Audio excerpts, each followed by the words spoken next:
की चोली, किसी का लहंगा, किसी की चुन्नी, किसी का कुर्ता।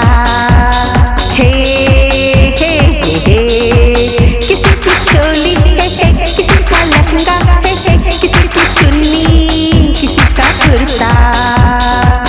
आज सभी रंग में डूबेगी, बोले हमें चाहे कोई बोली। चली चली फिर चली चली, चली होली की हवा चली। चली चली फिर चली चली, चली होली की हवा चली। जम के खेलेंगे हम होली, धूम मचाए गली गली।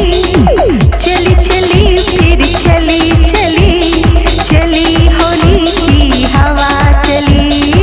चली चली फिर चली चली, चली होली की हवा चली।